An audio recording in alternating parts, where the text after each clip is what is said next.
Salam Bapak Ibu Saudaraku yang saya kasih di dalam nama Tuhan Yesus. Salam damai sejahtera. Di mana di pada pagi hari ini kita masih bisa tatap muka. Itu semua karena Tuhan sangat peduli pada kita, sangat mengasihi kita. Sehingga di pada pagi hari ini kita masih diberi kesempatan untuk merenungkan kebenaran firman Tuhan. Dari itu Bapak Saudaraku, mari kembali kita mengucap syukur kepada Tuhan di mana kita di pada pagi hari ini sudah dibanguni dengan sehat walafiat. Mari kita sama-sama berdoa. Ya Bapa kami yang baik dalam surga, kami mengucap syukur pada Engkau Tuhan, di mana Tuhan Yesus Engkau telah membimbing, menuntun, menyertai, melindungi, menyelamatkan kami pagi, siang, sore, bahkan di malam hari tadi kami tidur nyenyak, dan di pada pagi ini Engkau telah membanguni, menyertai kami, sehingga di pada pagi hari ini kami masih bisa membaca, merenungkan kebenaran firman-Mu. Itu semua Tuhan Yesus kami rasakan oleh tuntunan penyertaan firman-Mu. Tuhan Yesus yang baik, teramat baik. Di mana Bapa di pada pagi hari ini kami juga Bapa akan mulai renungan pagi kami. Engkau tetap campur tangan, Engkau berkarya sehingga betul-betul Bapa kami bisa mengerti dan bisa menjalankan seturut dan kehendak-Mu. Terima kasih Bapa, terima kasih, syukur, haleluya Tuhan. Dalam nama Yesus kami berdoa dan bersyukur. Haleluya, haleluya. Amin. Salam Bapak Ibu Saudaraku yang saya kasih di dalam nama Tuhan Yesus. Salam damai sejahtera. Di mana di pada pagi hari ini kita masih bisa tatap muka. Itu semua bukanlah kehebatan kita, bukan karena usaha kita, tapi karena Tuhan sangat mengasihi kita, sehingga di pada pagi hari ini kita masih bisa merenungkan kebenaran firman Tuhan. Jadi Bapak Ibu Saudaraku yang saya kasih dalam nama Tuhan Yesus, marilah kembali kepada Alkitab. Buka hati kita lebar-lebar, lakukan, taati firman Tuhan supaya kita itu bisa menjalankan seturut dan kehendak Tuhan. Jika kita hanya ikut-ikutan saja, jika kita hanya dengar saja, kita tidak akan mengerti jalan-jalannya Tuhan. Jadi mari jangan sia-siakan kesempatan yang diberikan Tuhan kepada kita. Marilah kita kembali kepada Alkitab supaya kita mengerti jalan-jalan Tuhan dan kita lakukan taat dan setia. Jangan dikurang-kurangi, jangan ditambah-tambahi. Jika kita kurang-kurangi, jika kita tambah-tambahi, berarti kita merasa Alkitab ini, firman Tuhan ini belum sempurna. Berarti kita yang mengajari Tuhan, bukan Tuhan yang mengajari kita. Banyak kali kita saat ini Bapak Saudaraku, kita tidak menyadari, sehingga kita mengajari Tuhan, sehingga kita merombak, mengubah seturut dengan kehendak kita firman yang diberikannya kepada kita. Karena apa? Karena kita yang merasa bisa dan kita yang merasa tahu bagaimana firman Tuhan ini sebenarnya. Jadi Bapak Saudaraku, jika demikian, siapakah yang kita harus ikuti jika kita hanya mau melakukan seturut dengan kehendak kita? Karena jika kita melakukannya seturut dengan kehendak kita, berarti firman Tuhan ini sangat jauh kita tidak mau melakukannya. Kenapa? Karena firman Tuhan ini mengatakan harus kita menanggalkan kedagingan kita. Jadi rata-rata manusia mencari kenikmatan, mencari kesenangan, mencari enjoy. Tidak ada manusia yang mau menderita seperti Tuhan Yesus. Tuhan Yesus datang lahir ke dunia ini, dari lahir sampai dia mengakhiri hidupnya, dia penderitaan terus. Jadi kitalah anak-anaknya, jadi kita generasi penerus. Berarti kita harus melakukan seturut dengan kehendak Tuhan. Jadi penderitaan, tantangan, masalah, pergumulan itu haruslah kita hadapi, karena itulah ujian untuk kita naik kelas. Jadi Bapak Ibu Saudaraku yang saya kasih dalam nama Tuhan Yesus, marilah kembali kepada Alkitab. Jika memang kita mau mendapatkan kehidupan yang kekal itu, jangan kita dengarkan apa yang kata orang. Kata orang cukup percaya saja, cukup menjadi orang Kristen saja, pasti kamu selamat. Itu dunia mengatakan, karena dunia mengatakan tidak melakukan seturut dengan kehendak Tuhan. Dunia mengambil ayat firman Tuhan ini sepenggal saja. Dan memang firman Tuhan mengatakan siapa yang percaya akan diselamatkan. Jadi cukup itu saja, tapi tidak menyimak firman Tuhan seterusnya. Padahal firman Tuhan mengatakan kita percaya, taat dan setia. Bukan hanya percaya saja. Jika hanya percaya saja, setan-setan pun percaya. Bahkan dia katakannya gemetar. Jadi Bapak Ibu Saudaraku yang saya kasih, marilah baca firman Tuhan ini dengan seutuhnya. Jangan kita penggal-penggal, jangan kita potong-potong, jangan kita cerai-beraikan. Firman Tuhan ini gak bisa cerai-beraikan. Jika dicerai-beraikan tentu artinya berbeda.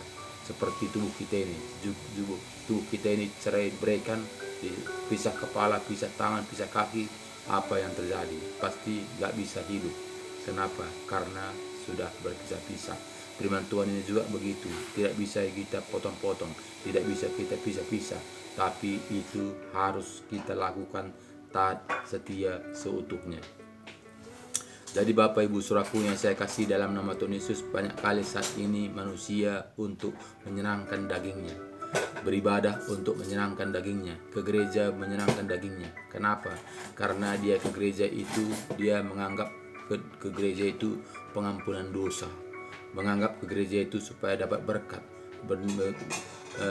pergi ke gereja itu supaya berdoa supaya semuanya selamat-selamat.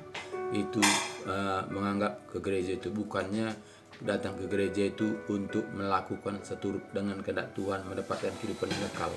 Jadi tidak seberapa manusia untuk memikirkan hal yang akan datang, tapi banyak manusia memikirkan hal-hal duniawi. Banyak berpikir yang datang ke gereja untuk duniawi. Jadi Bapak Saudaraku, sebetulnya kita hidup dalam dunia ini adalah untuk masa depan, untuk masa akan datang, kemana kita jika kita meninggalkan dunia ini. Jadi kenikmatan dunia ini hanya sementara. Kekayaan di dunia ini hanya sementara. Selagi kita masih hidup, tentu kita bisa nikmati, kita bisa pesta pora seperti orang kaya itu. Dia pesta pora terus semenjak hidupnya. Tapi ketika dia meninggalkan dunia ini, kita melihat dia menderita di alam maut. Kenapa? Karena dia pesta pora bersenang-senang di dunia ini. Jadi kita melihat Lazarus, dia menderita di dunia ini. Jadi tapi ketika dia meninggalkan dunia ini, dia berada di pangkuan Abraham. Jadi ini contoh buat kita. Jadi ini bukan hanya dibuat-buat saja, tapi ini contoh supaya kita mengerti jalan-jalannya Tuhan, supaya kita hanya mencari berkat terus sehingga kita hanyut karena berkat. Bukan kita tidak perlu berkat, perlu, tapi berkat untuk memberkati. Kita diberkati untuk memberkati. Karena apa? Karena semuanya kita itu akan kita tinggalkan yang ada dalam dunia ini. Yang kita bawa itulah seturut dengan apa yang kita lakukan dalam dunia ini. Jadi nanti kita akan bertanggungjawabkan apa perbuatan-perbuatan kita yang dalam dunia ini. Selagi kita masih berikan Tuhan kesempatan buat kita akan mempertanggungjawabkan apa yang kita lakukan. Jadi Bapak Saudaraku, jika kita tanam padi akan tumbuh padi. Nggak mungkin kita tanam padi tumbuh batang emas, itu tidak mungkin. Jika kita tanam duri, tentu tidak tumbuh tidak tumbuh bunga. Kenapa? Apa kita tanam itu akan tumbuh. Jadi Bapak Ibu Saudaraku yang saya kasih dalam nama Tuhan Yesus, marilah kita tanam yang baik-baik saja supaya baik akan datang. Jadi Bapak Saudaraku, bagaimana akhir dunia ini, tanda-tanda yang kita lihat akhir dunia ini saat ini. Kita melihat sudah akhir dunia, tanda-tanda kedatangan Tuhan Yesus. Jadi kita melihat bagaimana di Markus 13 ayat 14. Kita melihat di sini katanya, apabila kamu melihat pembinasaan keji berdiri di tempat yang tidak sepatutnya, para pembaca hendaklah memperhatikannya. Maka orang-orang yang di Yudea haruslah melarikan diri ke penggunungan. Jadi Bapak Saudaraku yang saya kasih dalam nama Tuhan Yesus, akan datang pembantai. Jadi ini tidak lagi seberapa lagi manusia yang sungguh-sungguh datang kepada Tuhan. Jika nanti datang pembantai itu akan dibunuh akan disiksa, akan dihina, akan diejek, akan diolok. Jadi akan gereja akan sunyi. Kenapa? Karena orang-orang tidak mau menderita, memperjuangkan kehidupan yang kekal itu. Karena apa? Karena dia menganggap hidup itu cukup, percaya saja pasti selamat.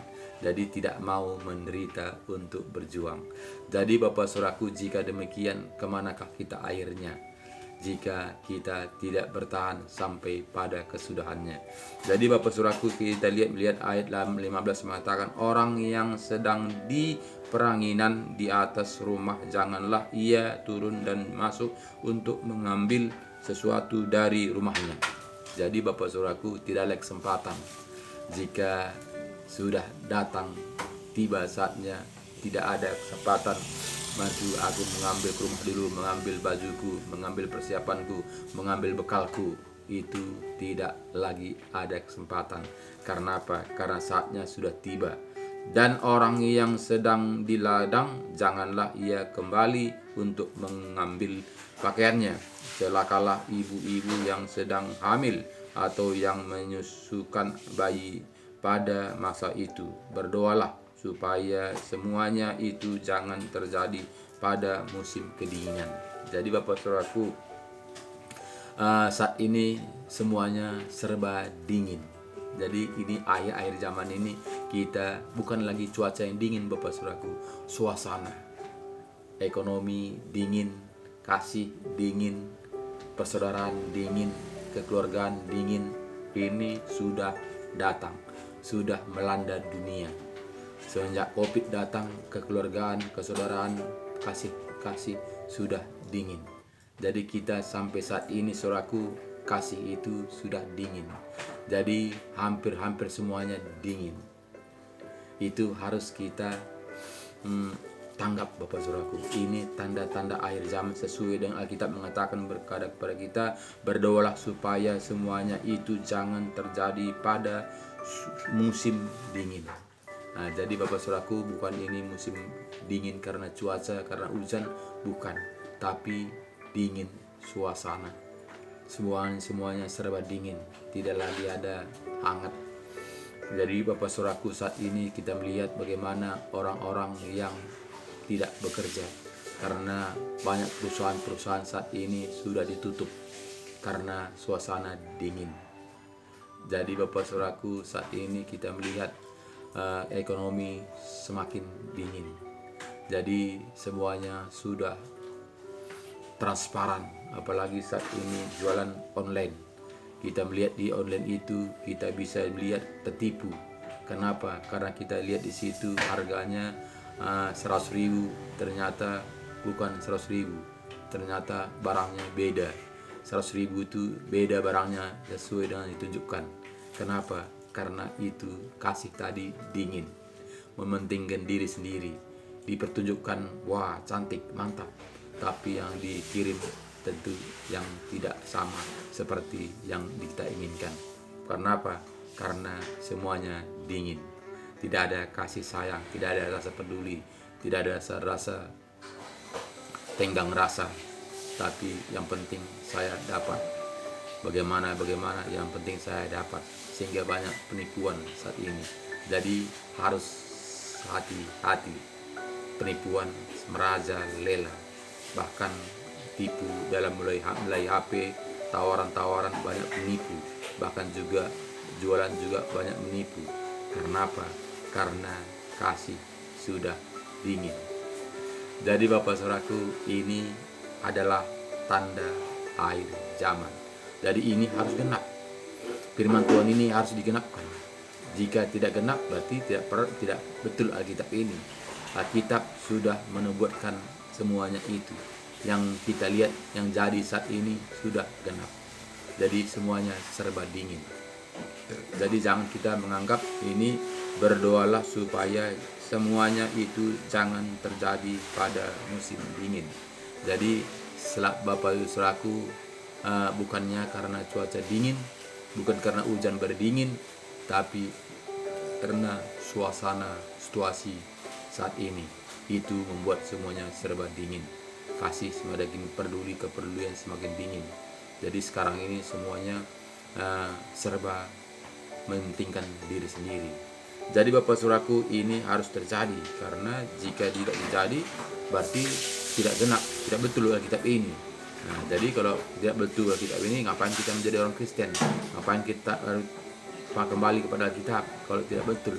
Jadi banyak saat ini manusia tidak lagi mau taat kepada firman Tuhan. Karena apa? Karena firman Tuhan ini menganggap tidak betul. Menganggap firman Tuhan ini hanya tulisan begitu saja supaya manusia bertobat. Ternyata bukan sedemikian saja Bapak Saudaraku, tapi Alkitab ini menjamin kita. Firman Tuhan ini menjamin kita, menjamin keselamatan kita, supaya kita mendapatkan apa yang dijanjikan Tuhan itu harus kita taat dan setia.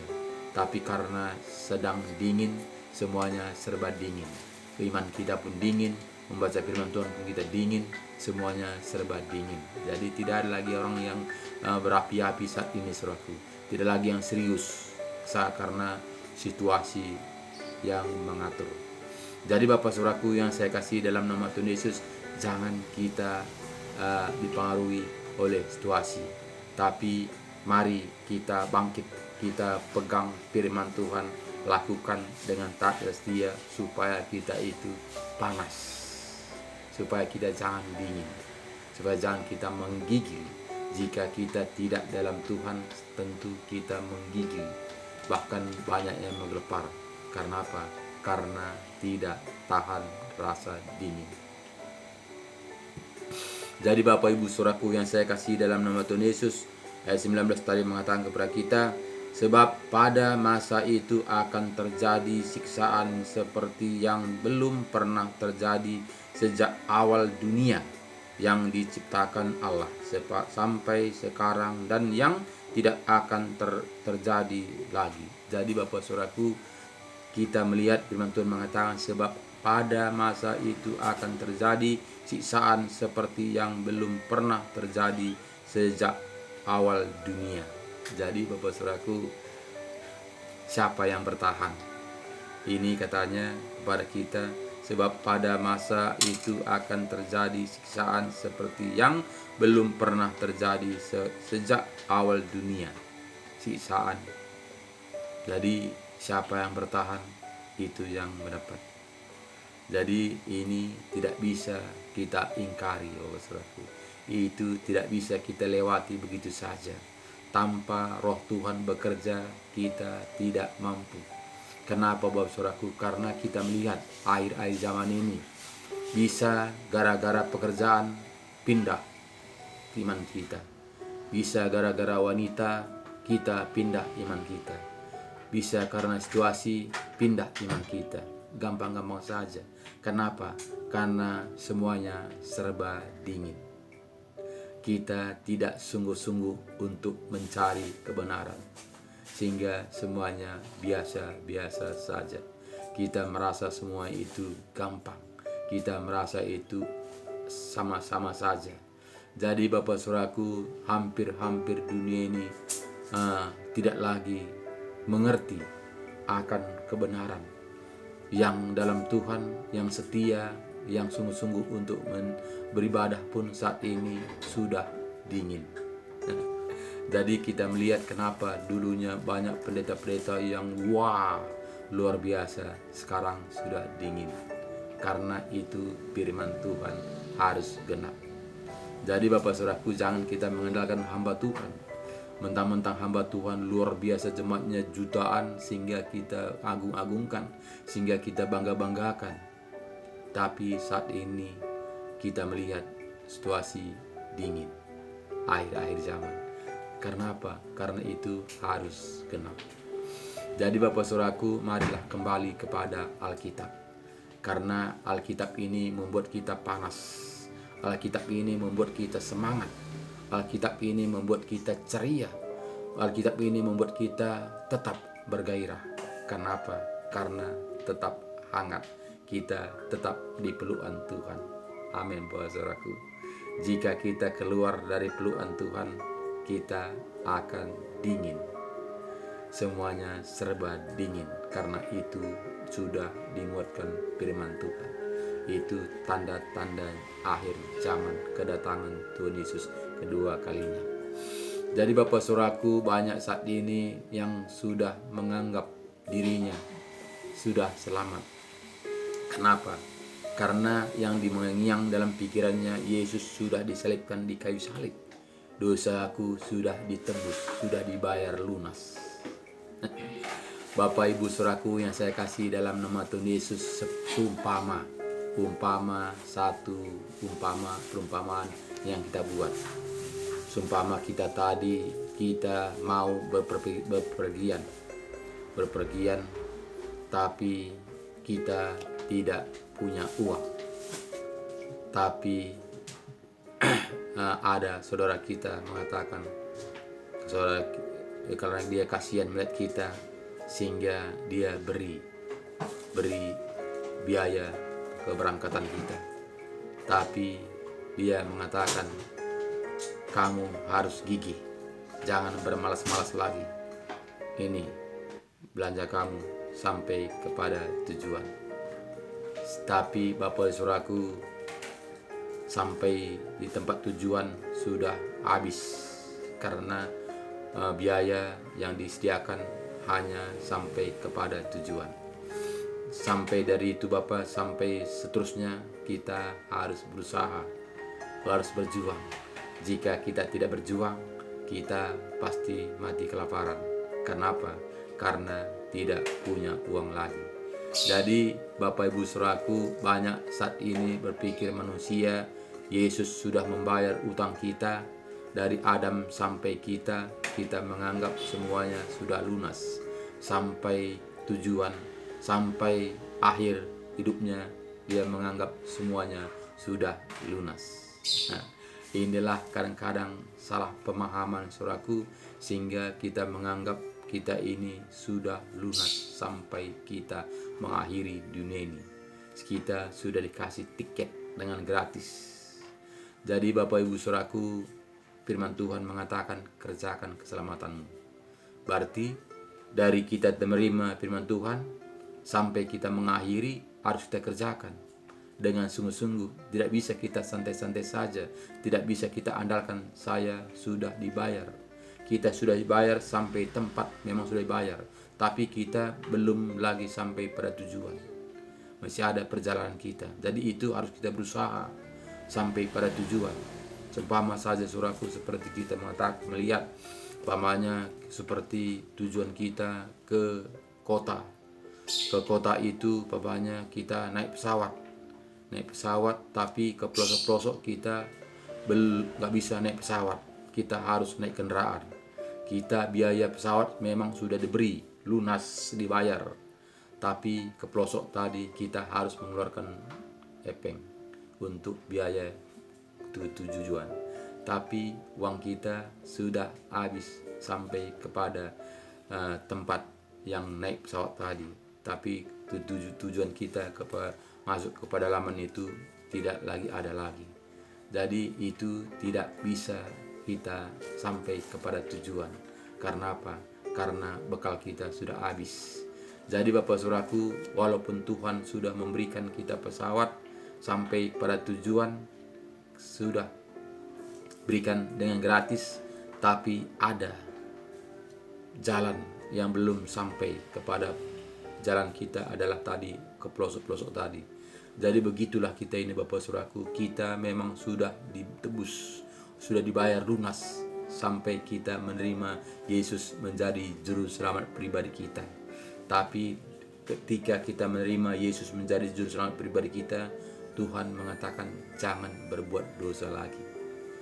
Jadi kita ini Bapak Saudaraku, dari kita menerima Tuhan Yesus sampai kita mengakhiri dunia ini, masih ada jalan, masih ada harus kita tempuh, masih ada waktu. Jadi tidaklah semuanya itu dibayar dengan lunas jika kita tidak melakukan petunjuk. Jadi harus kita melakukan petunjuk sehingga kita mendapatkan sampai pada tujuan. Jadi inilah sering ditipu oleh dunia ini. Kita ditipu, kita menganggap sampai kita ini sudah diantar sampai kepada rumah Bapa. Padahal belum Bapak Saudaraku, kita masih di dunia. Yesus sudah menebus kita sampai kita dibayar dengan lunas, masih ada jalan yang harus kita tempuh. Jadi jangan bangga dulu, jangan bersenang-senang dulu. Karena apa? Karena masih jauh perjalanan kita. Jadi ini harus kita merenungkannya Bapak Saudaraku, supaya kita jangan terjebak. Banyak kali manusia, orang Kristen saat ini terjebak, menganggap dia sudah selamat. Makanya semuanya tidak lagi sungguh-sungguh untuk mencari kebenaran firman Tuhan. Makanya tidak lagi sungguh-sungguh untuk membaca Alkitab ini. Kenapa? Karena dia menganggap sudah selamat. Dia menganggap dia sudah diantar sampai di tujuan. Belum Bapak Saudaraku, kita masih diantar sampai di dunia ini. Memang beban kita, dosa kita sudah diangkat, sudah ringan, tapi masih ada arus yang kita tempuh. Walaupun tidak ada lagi pikiran kita, tidak lagi beban kita, tapi masih ada jalan yang harus kita tempuh. Jadi jangan kita santai-santai, jangan kita tertidur lelap. Kenapa? Karena tujuan kita belum sampai kita meninggalkan dunia ini. Jadi ini Bapak Saudaraku harus kita mengerti. Ini harus kita mempertanggungjawabkan perjalanan kita ini. Nah, jadi perjalanan kita ini mungkin tadi kita menerima Yesus umur kita 25 tahun, dipanggil Tuhan kita 50 tahun, berarti 25 tahun ada dalam perjalanan.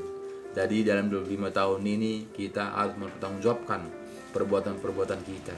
Mungkin dosa yang umur kita 25 tahun dulu memang mungkin sudah dihapus oleh Tuhan dari dosa-dosa Adam sampai kita umur 25 tahun. Karena di situ kita menerima Yesus menjadi juru selamat pribadi kita. Dari situ ke depan kita harus mempertanggungjawabkan. Jadi Bapak Saudaraku, makanya ada